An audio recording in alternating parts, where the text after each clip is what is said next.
Yes. Okay, ladies and gentlemen. Okay, yeah, look, we've got two things I want to talk about. The first one relates to the submissions that apparently there were over 3,000 submissions that were sent, which closed about a week ago, and then lo and behold, pardon our suspicion and thoughts that maybe something dodgy has taken place here, Evan. It's hard not to think that way. Nearly all the submissions did not reach there. So if you made one and didn't get a confirmation, which we didn't either, which we just assumed they went in. Apparently, if you didn't get a confirmation by email, then they never got them, but they seem to know that there were 3,000 of them. Yeah, that's which the is part that's a bit tricky. weird that they know how many went in. But can't find them. I actually rang up. You did, didn't you? I rang up. We rang a number from a person whose name was Nicole, and she was looking after this. And lo and behold, the day after the submissions had closed, she'd left her office. She was doing something else, and she wasn't talking to anyone. So it sent me to the official site, which I think where they're going now. And I rang them, and they knew nothing. Absolutely nothing. But the guy I spoke to, and I'm going to give his name, is Justin. He was very good. When I told him that around about 3,000 submissions had disappeared, he said, it's impossible. He said, they have people within the government that can find anything in a computer. It would be redeemable.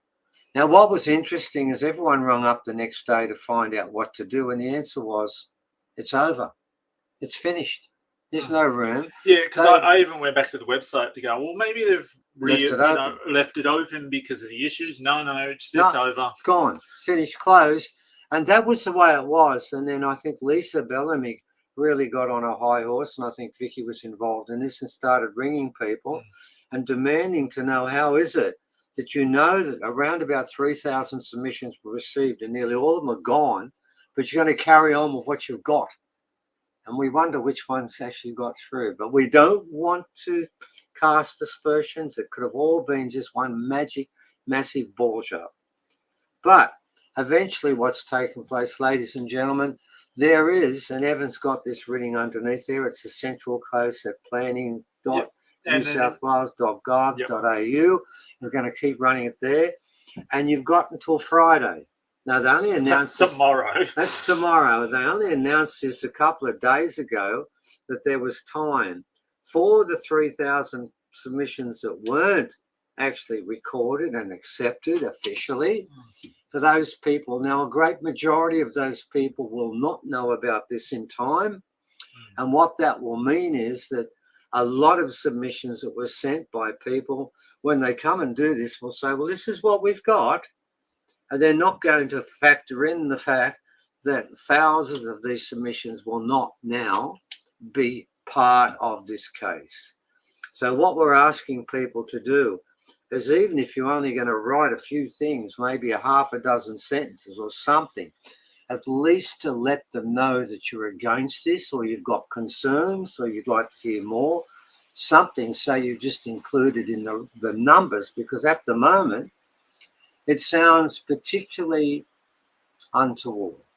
Now, the second part of this, because we're trying to do a very brief sort of coverage of this, relates to the glyphs themselves, because I do know a couple of people who've gone there that think they're quite important, have been there once before and pronounced to everyone everything's fine. No, it's not. I love that. I love the fact that people that know bugger all about something can go and look at something, then become an expert. between Evan and myself, we've been there over 50 times, and I can tell you, we might know a little bit more about the site than these other people. That have been there once or twice. Number one, let's share a few things. And one thing that even National Parks and Wildlife have agreed to is one of the sites, not the main glyph site. They know there's another glyph site, don't they, Evan? They know about that, but they won't talk about it. It has been irreparably damaged, massively so. There's a massive gaping hole in front of it, and the rock structure has been compromised. That is absolutely true. Not sure who did it. We have our submissions, but you know what? It's open slather right now. We've got a letter, and I'll talk about that in a second, from one person, an original person, who said, later on, we're going to destroy the whole thing. And by the way, we're not lying, and what's going to happen is I'm writing right now a reply to that letter. Now, I was naughty, wasn't I, Evan? When we got that letter, it was so threatening that we decided that we wouldn't put it up. But you know what we thought after a while? They didn't swear. He didn't threaten to kill us. We've had plenty of them, haven't we? Oh, yeah. No, actually what he did was disagree. And I realised, and I've got to apologise to this gentleman, I censored him, Evan. I was naughty. Ooh. Censored. I did. I censored him, even though he made ridiculous claims that aren't true, and also made a threat that he and others were going to destroy the site, and that was going to happen soon. I should have put it up because everyone has a right to speak, and I was naughty when I did that. Very naughty. But what I have done is I am now writing an article which will be up in a couple of days, and what it said was the right of reply and the right to respond to the reply. So what we've done is we've put up everything he said, unedited, even the threat and his name, because he wanted to put it up, didn't he? He sent it for us to put it up on our site, and then he wanted to join our group, didn't he? Yeah, and start a nice little argument or whatever. Yeah. Well, I mean, no, you can't join our site because we know that you're only there to start arguments and tell everyone it's rubbish, but we should not have censored you. So we're going to put that up, but there will be a right of reply, and I am going to say, to threaten everyone to say at some stage in the future, we're going to go and trash the whole site because we're the experts. And all of the expert stuff he writes is about what the government said. They don't actually quote an elder, do they? No. They tell us the government said this, the government said this, the government said this, therefore we'll destroy the site. This is the first time in a land rights claim or any type of cultural claim when the proponents of this group are only citing the government evidence as the only reason needed. That the government said in 1983, well, let's start with one thing. The government did not say this in 1983 because we know for a fact they knew about this place in 1978, didn't we? Yeah. The David Fitzgerald, who's the National Parks and Wildlife Sites Officer at the time, bribed his way to look at it in 1978. So when their story starts with 1983, that's a lie. Yep. It wasn't 1983, it was 1978. So my point is, they're quoting the government who begins their first sentence within 1983, but it's 1978. But mind you, I noticed it's not, it was World War One. Now I heard it's World War Two. Yeah. World War II vets did it, not World War One vets. Not one now, two. No. Yeah, it changes all the time. They can't, and no one seems to be able to settle on one hoax theory. They keep on jumping from one to the other, back to the other one, and around in a circle they go. But there's two things they don't give us: the name, a stat deck, a photograph, quotation marks. Now, they do have a few photographs from the 80s, and they go, oh, look, they're newly carved. Yeah. Well, yeah, what that does, and I'm going to write about in the article, what that actually confirms is they sent us pictures. They sent us pictures. We can't put them up because we didn't get permission, but we've seen them. And what they've sent was, it could have been someone in the First World War. It could have been someone that started at the end of the Second World War. Or it could have been the Sydney Uni students in 1960. Or it could have been the deranged. But here's the point. When you deal with all those other ones, when you're going back 20, 30, 40, 50, 60, 70 years, it can't be any of them. Because they've shown us one wall, not three, one wall, right, where there have been some scratches that were made. Now, what that brings into potential is the deranged chap walking around with just one friggin' chisel, because it's rough as anything, isn't it? The scratchings are rough. not like what you've got there, but they're really jagged all the way through. There could have been someone there with a chisel scratching over the top of what was already there. Now, remember, ladies and gentlemen, this script has been identified in Egypt by Dr. Abu Ghazi, Cairo Antiquities Library, Evan? Cairo, the Cairo Library, Yeah. Along with Ray Johnson, they worked on this for years, and they put together the first manual in 1999. That is after all of this. Before that, there was no manual. No one had anything to work off because no one even acknowledged this type of writing exists. It is now in the library and gazetted in the Egyptian library as a legitimate manual about Proto-Egyptian, which they use. But it only came into existence in 1999. So here's the point. We do know that a second set of glyphs has been badly damaged, and they know about that, but they won't acknowledge it, but they acknowledge it's bad damage, haven't they? Yeah. They said the rocks have been broken. But people have said, oh, but the glyphs are okay. No, they're not. No, they're not. No, they're not. And I'll tell you, one of them is the most important glyph, is the one that was on the floor, right down against the floor. And it was this woman holding a staff, which we know from Proto-Egyptian is a golden staff. And there seemed to be a baby coming out, and she had a swollen stomach. We thought that was the most important glyph there. And you know what's interesting, ladies and gentlemen? It's gone. It's on the floor, and it's now covered with rubble, and I would say about 6 to 8 inches. It is completely gone.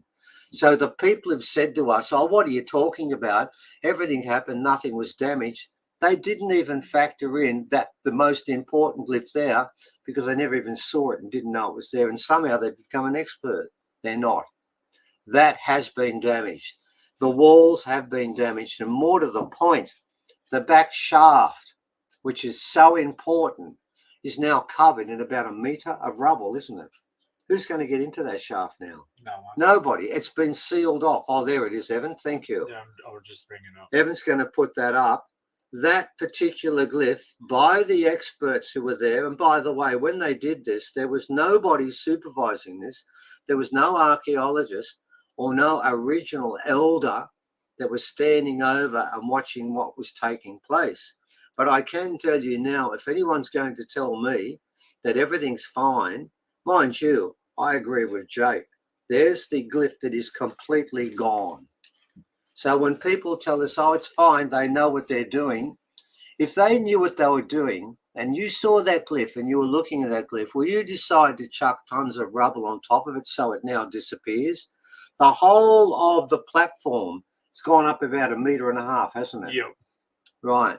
And then we hear a strange story. I heard about this, you did too, Evan, where they went there and said, oh, someone's put a drip line there. And they said, oh, we'd like to know who it is. And we know why. They probably want to put him in jail for it. You know what's funny about this? You know what they said, Evan? Oh, look, drip lines are only in caves. Well, everybody knows that. We know that. But, of course, guess what? That was a cave. Now it's exposed. I don't know who it is, but someone's decided, oh, my God, it's all going to be exposed. We've got to do something. And they've been asked about that. They said, oh, probably won't make any difference. But they shouldn't have done it. Well, my question is this. If they shouldn't have done it, what were you going to do? You've made sure the whole thing's more exposed. What's your solution to that problem? At least somebody's gone to the trouble to do something to look after the site. Your solution is to say, oh, it's not a very good job. Well, if it's not a very good job, you know, they should do, Evan? They should do a better job, shouldn't they? Yeah. If that's their job, if they're saying, oh, we've seen it, we know it's there, then for God's sake, do something about it, guys. If you think it's a poor job and it was rushed, may well have been. We don't know. We have no idea who's done it. But do a better job. Or if not, do something else. I mean, what they have done is they've completely exposed one wall that was covered all the time, wasn't it? Mm-hmm. So what have they done to protect that? Nothing. Nothing. There was covered, completely covered, shield away from the rain, from the sun, from the wind, from everything.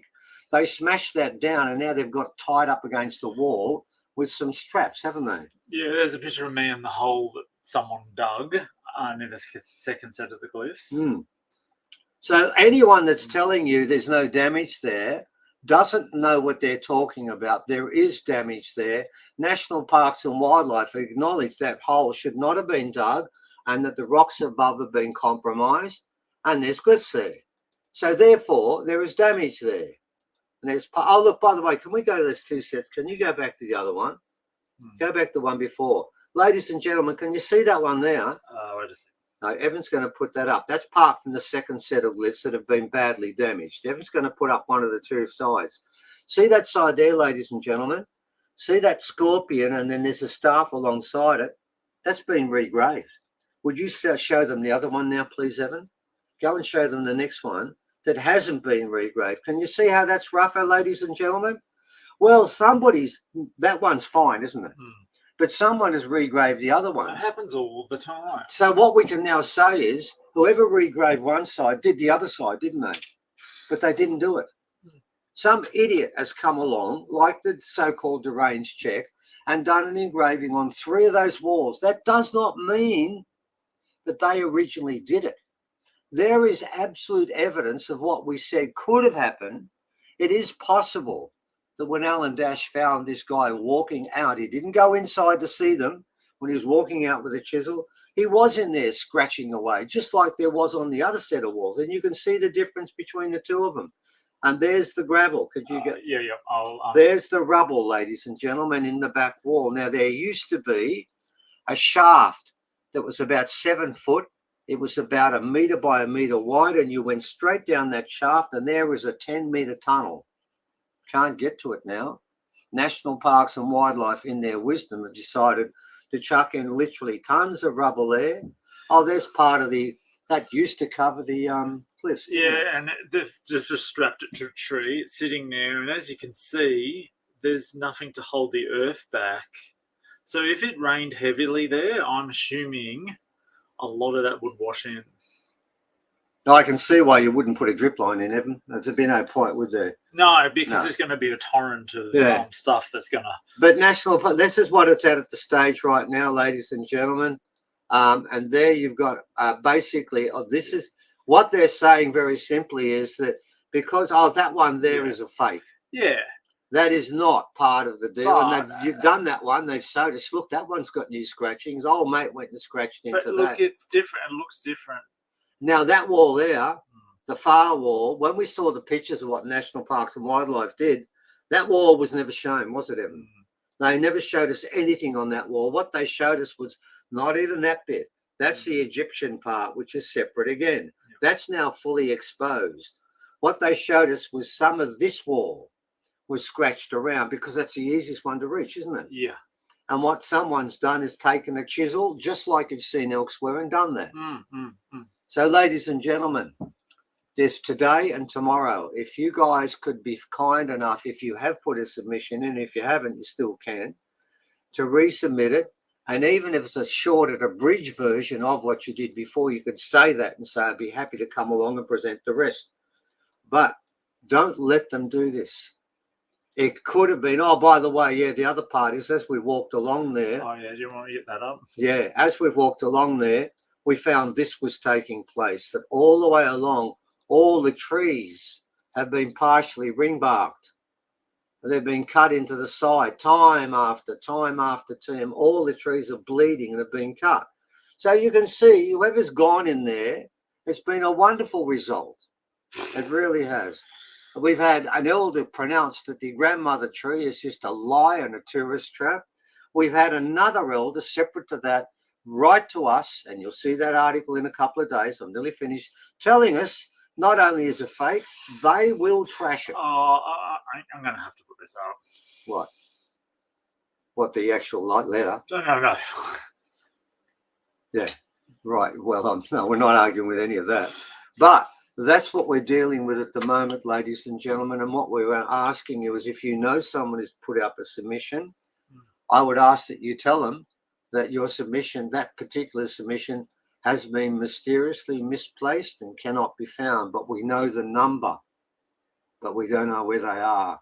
How can you know the number and not know where they are? Because wherever the number is, I can tell you now, they won't be far. The only other thing that could have happened was that so many people submitted, it crashed the system.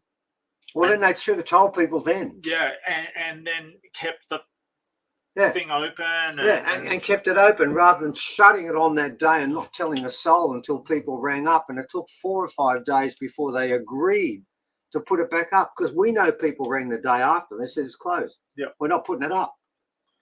So no matter how this comes out, ladies and gentlemen, it doesn't sound right. It really doesn't. It sounds really fishy. And then all of a sudden at the finish, oh yeah, we'll give you 5 days. Okay, so look, ladies and gentlemen, that was going to be a 5-minute talk, and it turned out to 20. Right, that's not bad for us. All right, so until next time, and as I said, a couple of days from now, I will correct my error when I became a naughty censor, didn't I? I shouldn't have done that. Yeah.